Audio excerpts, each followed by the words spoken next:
Cette vidéo est sponsorisée par Emma. Emma vous propose des technologies de sommeil haut de gamme. Les matelas Emma possèdent une mousse à mémoire de forme et offrent un soutien et un confort incroyable. Ils s'adaptent à toutes les formes corporelles et à tous les styles et positions. Et avec leur couche Ergocell, ils favorisent la circulation de l'air dans le matelas et vous aident à rester au frais plus longtemps. C'est quoi l'étymologie du prénom Emma? Emma, c'est un prénom très courant. Alors vous le saurez, vous êtes très courant. Emma, c'est la courante. Le prénom Emma aurait une double origine, à la fois dérivé d'un prénom germanique Ima et le diminutif d'un nom hébraïque Emmanuel. Je ne comprends pas. Emma, c'est aussi des oreillers avec le nuage élite et aussi le Lee Select élu produit de l'année en 2025. Mais non! L'âge moyen des Emma en France, c'est 25 ans. Ce qui est beaucoup pour un matelas. Vraiment, à 25 ans, le matelas, il est rincé, je pense. Emma, c'est 10 ans de garantie, livraison et retour gratuit, sans nuit d'essai sans risque. Alors, les Emma célèbres, parmi les actrices connues, on relève Emma Watson, bien sûr, qu'on embrasse, qui regarde la chaîne, évidemment. Du 30 octobre au 1er décembre, c'est jusqu'à moins 50% sur les sites Emma. Et avec le code LIVE, c'est 10% de réduction supplémentaire sur tous les produits en promotion. Mais c'est pas possible! Emma est une artiste dans l'âme, à l'esprit, out of the box, and on the matelas, and the oreiller and couette. Emma.fr. Merci à Emma et bonne vidéo!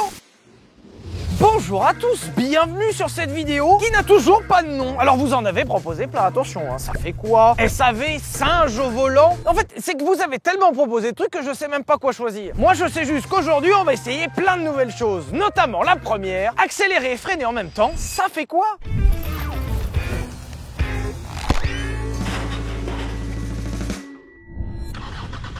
Ça me fait plaisir de vous retrouver dans cette bonne vieille Rover qui a à peine pris un mur de scotch. 3 fois rien.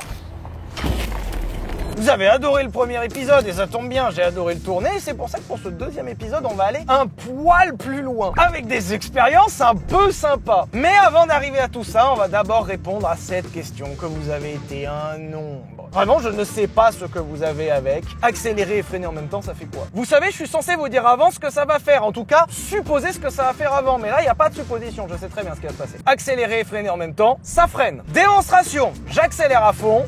Je freine à fond. On s'arrête. Systématiquement. On peut le faire à toutes les vitesses que vous voulez, sur toutes les voitures que vous voulez. Si j'aborde cette question, c'est déjà pour commencer le format doucement, mais surtout, c'est principalement pour y répondre. Parce que vraiment, accélérer et freiner en même temps, ça ne fait rien. Regarde, on peut prendre un peu plus de vitesse. Fond de 3 à 70, gaz en grand, frein en grand, on s'arrête. La boîte, elle craque aussi un petit peu. Mais... Et si je savais pertinemment ce que ça faisait, c'est pour une bonne raison. C'est que les constructeurs ont prévu le coup. Bah oui, je peux te le faire à n'importe quelle vitesse, n'importe quand. La voiture freinera. Je sais qu'il y a des sceptiques dans le fond. Alors, je vais vous montrer. Allez, turbo diesel, 50, 70, 80. Elle marche pas mal en vrai. 90. Quatrième, je suis pied dedans. 110, 120. Je suis accélérateur en grand et je vais mettre frein en grand et tu vas voir.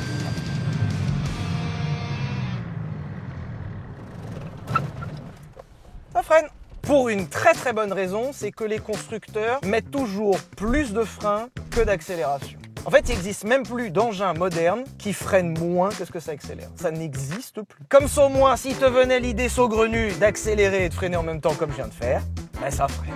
C'était pas si impressionnant. Qu'est-ce que tu veux, je veux plus vite, je sais pas, c'est turbo diesel ça. Je te le refais plus vite. Je te le refais plus vite. Il faut quand même remarquer que dans ce cas de figure, vu qu'on a le moteur à fond qui entraîne les roues, on va mettre plus de temps à freiner. Ça, c'est vrai. On freinera toujours. Je peux te le faire à 200, je peux te le faire avec une M5, avec une RS6, je peux te le faire avec une moto, je peux te le faire avec un camion. Tout engin qui roule freine plus fort qu'il accélère. C'est une règle. J'avoue que la règle est plutôt pas mal. C'est pas mal de se dire que les constructeurs ont prévu que ma voiture freine plus fort qu'elle accélère. Tu sais quoi? Je le prends avec plaisir. Et c'est aussi pour ça que je voulais parler de cette expérience-là, accélérer et freiner en même temps, parce qu'on se rend pas compte à quel point les constructeurs prévoient plein de trucs qu'on ne voit pas. Regarde, je vais te le refaire en étant à 130, autoroute. Et ça va faire exactement pareil. Oh, je suis pleine bille, Je mets même la 5e cette fois-ci. 120, 130, pied à fond, je ne bouge pas. Gros frein.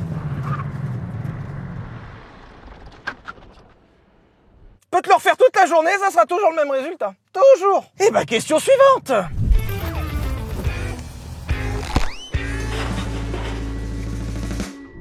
Et pour cette deuxième question, on va aussi répondre à une question que vous avez posée très souvent, que vous n'avez pas testé pour des raisons de décès, je suppose. Qu'est-ce que ça fait de rouler avec une seule vis de roue? C'est vrai, là on a 4 vis de roue. Est-ce que les 4 sont vraiment nécessaires? Est-ce que je peux pas rouler avec une? Et c'est vrai que j'avoue que j'ai pas la réponse. Allez.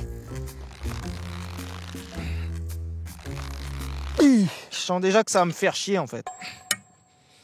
Ça fait 2. On va avoir un seul endroit qui va tenir la roue. Et je pense que la roue, elle va avoir une tendance à jouer. Et je pense qu'elle va peut-être péter la vis. Ça va juste casser en fait, je pense. Comme vous pouvez constater, j'ai enlevé 3 écrous sur 4. On va voir. Waouh, c'est super chaud.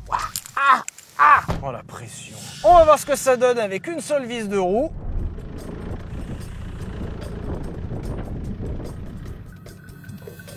10 km/h, ça rentre. Ça ne change strictement rien. Oh, si, attends. Alors, 1, la voiture bouge un peu. Elle fait ça, en fait. Ça se sent pas trop et ça se voit pas dans le volant. Et la voiture, elle bouge. 2, ça fait un clong.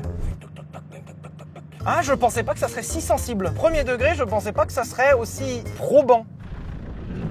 Oula, oula. Ah là, elle a pas aimé non plus. Oh, ça a craqué quand j'ai tourné. Ah oui, donc tu le sens assez vite quand même si t'as qu'une seule vis de roue. En fait, c'est super bizarre. D'un côté, j'ai des bruits de fou et la voiture qui fait ça. Et de l'autre, bon, peut-être qu'en fait, j'ai de la marche, juste que ça fait du bruit. Je pensais pas qu'on aurait un truc si intéressant, tu vois. Aïe. Non, il y a un côté où ça grince, hein. Ouais, c'est un peu rigolo. Je vous rappelle quand même que ce genre d'expérience n'est pas à reproduire chez vous. Justement, ce format existe pour faire dans des bonnes conditions de sécurité. Vous savez comment ça se craque un extincteur? Une expérience que vous n'aurez pas à refaire sur route pour savoir ce que ça fait. Ne le refaites pas sur route, pitié. Premièrement, je ne pensais pas que ça ferait du bruit et que ça ferait déjà bouger la voiture. Ce qui est à la fois une bonne nouvelle, parce que ça veut dire que j'ai du contenu. Mauvaise nouvelle, à aucun moment la roue va rester à sa place. 30, ça fait du bruit. 50, ça fait du bruit. 80, 90, 100, 110, 120 et 130. Je suis vivant. Donc on a déjà un premier élément de réponse. Tout droit en ligne droite, 130, ça rentre. Après, ça veut pas dire qu'il faut le refaire, hein. Je vous surveille. Attention, je braque. Oh putain, waouh. Oh, ah ouais, toute la caisse, elle a fait ça. Oh là, et j'étais qu'à 40. Attends, on va tenter accélération frein. En vrai, le freinage, il y a un coup sur 2 où je perds la roue.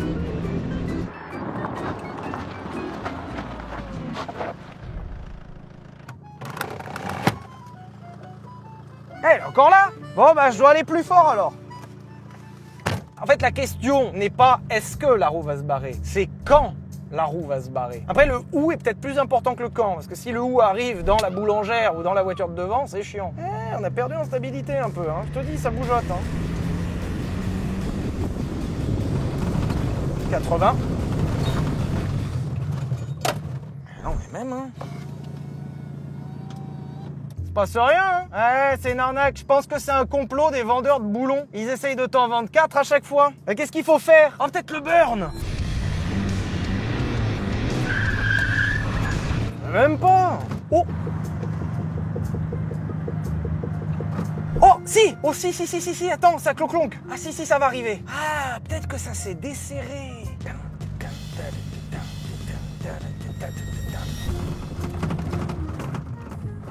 en train de perdre la caisse ou comment ça se passe? Ça fait clonk, hein. Ça claque de fou maintenant, hein.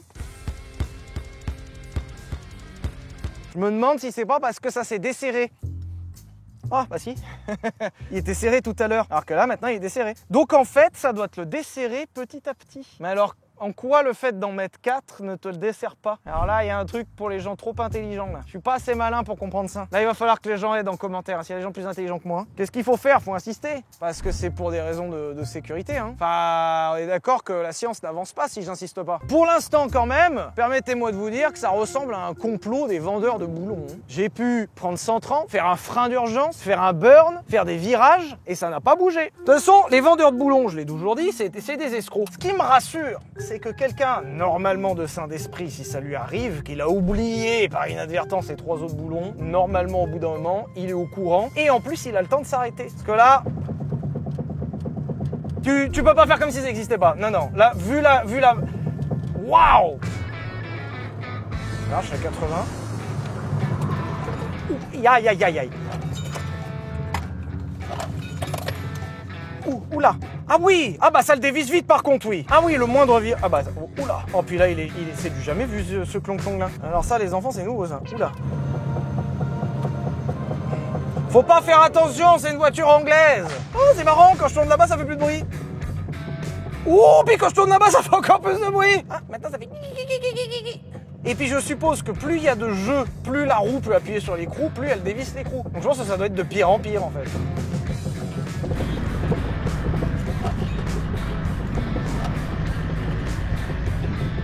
Oh, les bruits sont fous. On dirait quelqu'un qui tape au marteau très fort. Arrêtez de taper sur ma voiture, s'il vous plaît.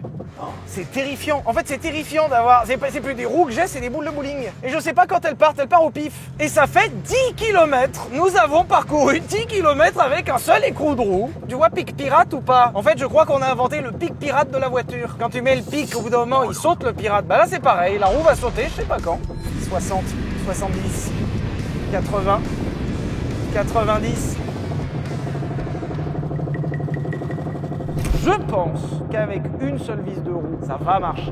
70, 60, 50, voilà, on va se calmer. Hein. Ça marche, ça tient, je suis désolé, ça tient. C'est un truc de fou. Là, ce qu'on est en train de faire, c'est une déclaration de guerre à la physique. C'est mathématiquement impossible ce qui se passe. Tout indique que la roue devrait se barrer, tout indique que la roue devrait casser et prendre son indépendance, mais non.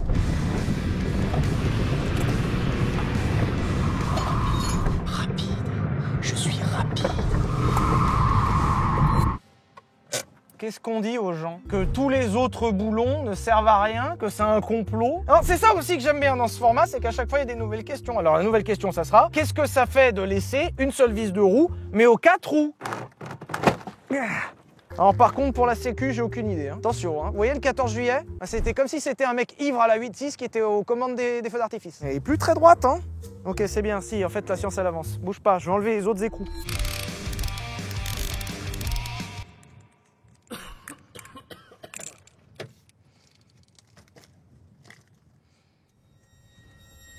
J'ai tout enlevé. Donc maintenant, il ne reste plus qu'une seule vis par roue. Vous avez besoin de boulons? Je suis devenu vendeur de boulons à mon tour. Parce que de toute façon, c'est les arnaqueurs, les vendeurs de boulons. C'est parti. Oh là là. Alors, maintenant, c'est marrant parce que les clonk-clonk viennent des 4 coins de la voiture. Toute la voiture qui fait ça. Vous l'avez pas. Mais moi, j'ai vraiment toute la voiture qui bouge dans tous les sens. Allez, troisième, 30. Oh, les bruits. Oh, les bruits. Oh, c'est horrible. Même les virages, c'est horrible. Toute la voiture, elle tremble.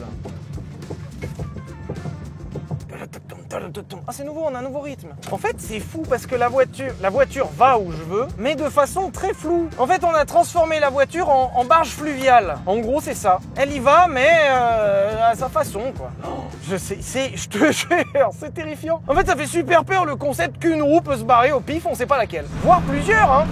40, 50, 60, 80, 100 km/h, ça tremble, 120.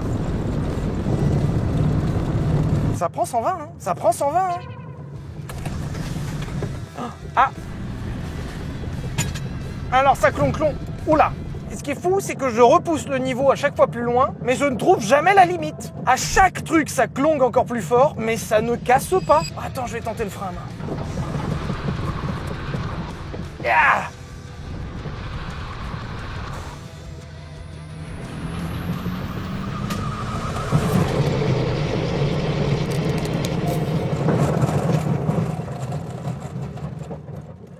Au revoir, bonne route. Ah, il était si libre ce pneu. Et puis il est parti, comme ça. Ah, disparu. Ah bah là, c'est foutu, hein. C'est un petit problème, hein. Ah putain, ça je savais. C'est tout le temps de problème de ces caisses là. Putain, et bah regarde, c'est bien ça. C'est pas l'écrou qui s'est barré, c'est la tige qui a cassé. Là on a un montage avec des tiges, c'est-à-dire que tu mets pas des goujons, tu mets des écrous. Et là on voit bien que la tige elle a cassé. Après, attends, ça avait l'air de rouler, hein. Ah putain, ça eh oui, je suis super con évidemment. Ben écoute, alors déjà on a prouvé plusieurs choses. On peut rouler vachement longtemps avec un seul écrou de roue. Ça fait quand même vachement du bruit, on s'en rend compte quand même assez rapidement. Et surtout au bout d'un moment, juste ça casse. Voilà. Ben, je vais chercher ma roue moi, je reviens. Hein. Excusez-moi messieurs, est-ce que vous pourriez me donner un tout petit coup de main en me poussant derrière? Oh!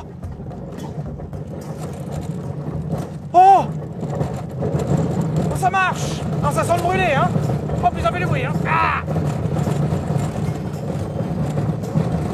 Bonne route. Ce que j'aime bien aussi avec ce format, c'est qu'il est évolutif. Donc on répond à des choses qu'on n'était pas censé répondre. Du genre, est-ce qu'on peut rouler sur un disque de frein? Alors la réponse est oui. Alors je vous le conseille quand même pas, hein, pour des raisons évidentes. Je pense.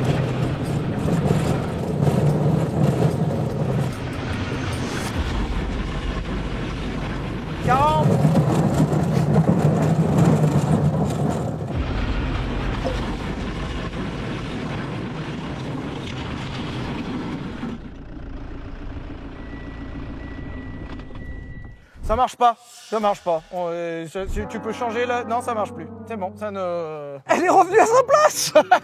Oh, elles sont bien dressées, hein. Oh là là. Alors, il y en a une, elle a pris son indépendance, mais elle voulait rester. Tu m'étonnes, bah, dès qu'elle a pu se barrer d'une Rover, elle s'est barrée. Elle est pas bête, hein. C'est un animal un peu sauvage, la jante en 235 75 15. Ah oui, au fait, les piquets comme ça veut dire qu'il y a des mines. Il y a plein d'endroits où il n'y a pas d'herbe. Évidemment, le seul endroit où elle se barre, c'est dans la putain d'herbe.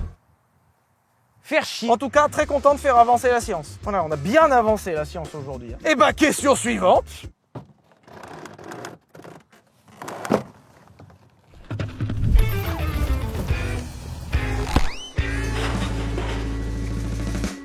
Et pour cette troisième et dernière expérience, on va essayer de remplir le moteur à ras-bord d'huile. C'est vrai, ça, normalement, vous avez un niveau minimum et maximum à respecter. Tu peux pas mettre autant d'huile que tu veux dans un moteur. Je vous fais un rappel quand même pour les gens qui sauraient pas comment on fait une vidange. Mais ce que j'ai dans la main est une jauge à huile. Et l'idée, c'est que le niveau d'huile doit se situer entre le minimum et le maximum. Là, sur cette voiture, on est au maximum. On est au max de ce qu'on peut mettre et que le moteur fonctionne encore correctement. Mais ça, c'était avant que j'arrive. Avant de remplir à ras-bord, j'ai deux choses à vous dire. La première, c'est qu'on utilise de l'huile biodégradable et qu'en plus derrière, le lieu est nettoyé par nos soins, ce qui fait que non, ça ne pollue pas. Deuxièmement, c'est vrai que cette voiture marche et elle aurait pu servir à d'autres tournages. Sauf que Arthur de la fabrique auto m'a dit que jamais de la vie il travaillerait dessus. Il m'a dit c'est pas compliqué, je ne touche pas à cette merde, je cite. Hein. Donc on est obligé. Là en théorie dans ce moteur, vu qu'on est au max, on a 5 litres. Donc déjà je ne sais pas combien on va pouvoir mettre en plus. Alors c'est marrant parce que l'huile bio, ça sent la frite. Tu vas boire la gorgée, toi. Viens là, tu vas boire ta rasade, toi. Alors là, on est littéralement dans le cas de figure où t'as aucune idée de comment on faisait une vidange et que tu te dis plus il y en a, mieux c'est. C'est vrai ça? Plein, c'est mieux. Attends, quoi? Quoi?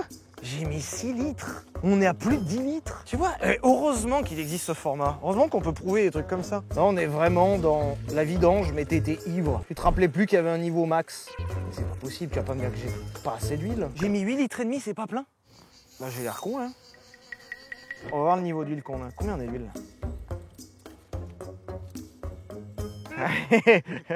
Donc, le maximum, il est là.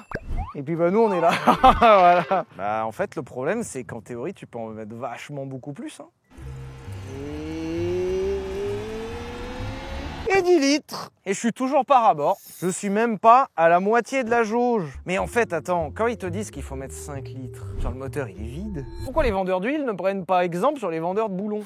Bon, on a retrouvé 6 litres de plus. Attends, je crois qu'on arrive presque au bout là. Ah, là, je peux pas plus. Je peux pas plus. Donc pour un moteur qui à la base est donné entre 4 litres et demi et 5 litres, on peut remplir jusqu'à 16 litres. Je trouve ça énorme. Je trouve que c'est ouf. On va fermer. Et mon call, je pense qu'on va même pas réussir à démarrer. À mon avis, en fait, c'est qu'il y a tellement d'huile sous les pistons qu'ils vont même pas arriver à descendre et que le moteur va juste pas démarrer. C'était cool de te voir. J'ai trop peur de ce qui va se passer. En fait, je sais pas, il y a un monde où ça explose. 3, 2, 1... Bah, ça marche. Oh. Quoi?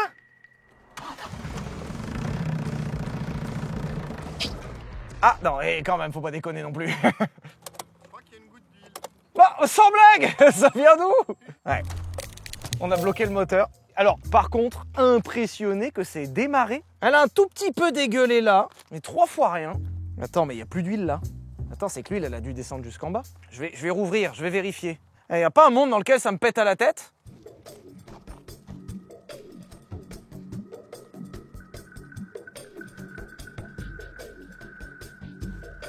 Il y a De la place, on peut en remettre. La question c'est, qu'est-ce qui se passe quand on est à ras-bord d'huile? Alors déjà, on peut démarrer, ensuite ça cale, et ensuite ça redonne de la place. Donc on en remet, hein. On a remis 2 litres, ça déborde. Donc en fait, on peut mettre 18 litres, déjà, première nouvelle. Ah, waouh! Ouais, ça fait un vieux claque, hein. J'ai une idée. Qu'est-ce qui se passe si vous me poussez, que je suis en première et que j'embraye?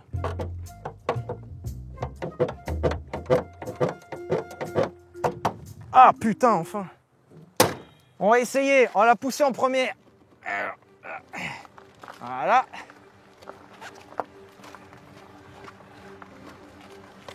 Voilà. Attention, je vais monter dedans. Hop. Lâchez tout. Première. Ah non. D'un côté, j'avais hâte parce que je pensais que ça allait exploser et que ça allait être fou. De l'autre, je pense que mettre trop d'huile dans un moteur ne fait juste plus démarrer le moteur. Est-ce que ça l'a abîmé, tu penses? Alors, j'aurais été très curieux de savoir si ça l'avait abîmé, sauf qu'il faudrait enlever l'huile et on n'a pas l'outillage. On est à la fabrique. On va voir si la voiture repart. J'ai une grande curiosité.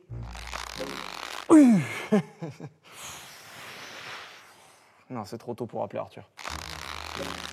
Putain, enculé. Ils avaient peur de quoi? Ils avaient peur que quelque chose s'échappe. Il y a quoi? Il y a le démon dans cette Rover? Les gars, c'est que de l'huile, hein. C'est pas l'exorciste.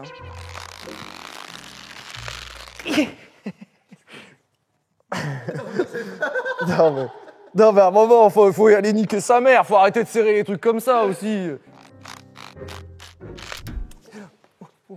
C'est bon. Oh, enculé. Putain, bah ouais, il y a de la pression, hein. Oh non. Bon, bah, je suis bon pour 2 heures de nettoyage. Hop là, on va dire que le plein, il sera là. On vérifiera la jauge juste après. Attention, verdict du niveau. Hop. Rien. Merde. Il y a 18 litres. J'en enlève 12. Il en reste 6. Où ils sont? Ils sont plus sur la jauge. Foutu pour foutu. On va enfin avoir le verdict. Est-ce qu'on peut remplir un moteur d'huile à ras-bord et qui marche encore? C'est un grand moment. C'est un grand moment.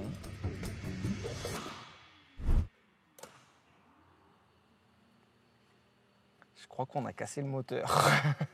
Aujourd'hui, nous avons appris plein de choses. Déjà, accélérer et freiner en même temps, ça fait rien, c'est nul. Tu peux rouler vachement longtemps avec une seule vis de roue, mais une fois que ça a pété, c'est un peu chiant. Et mettre trop d'huile dans un moteur est mortel, littéralement. J'aurais bien aimé vous proposer un démontage du moteur pour voir ce qui s'est passé à l'intérieur. Mais il s'avère que ce qu'on a fait, c'est-à-dire un hydrolock, devait faire l'objet d'une vidéo qui arrivera ultérieurement sur la chaîne. Donc, on fera cette expérience un peu plus tard et elle sera très complète, comme ça on pourra voir tout ce qui s'est passé et on pourra voir que mettre trop d'huile dans un moteur, il faut pas le faire. Une minute de silence, non, la flemme. Elle sera vraiment morte dans l'indifférence générale. Genre, j'ai mis un tour de clé, elle a fait c'est fini. Elle a même pas eu une fin avec panache.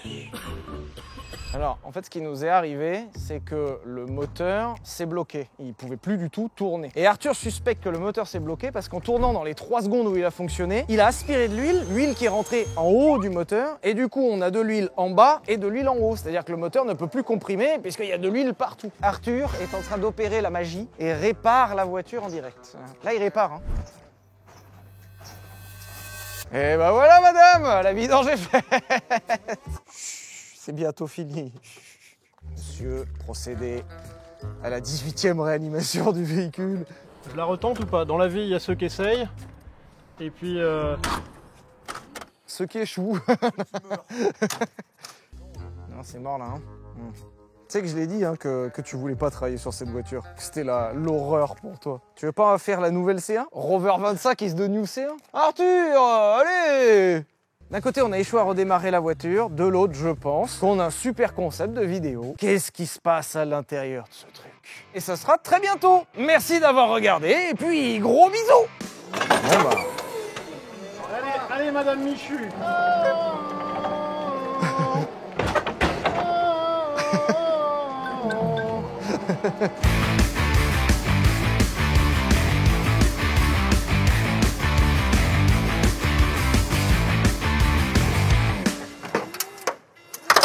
Non, je vois le moteur là. Ah.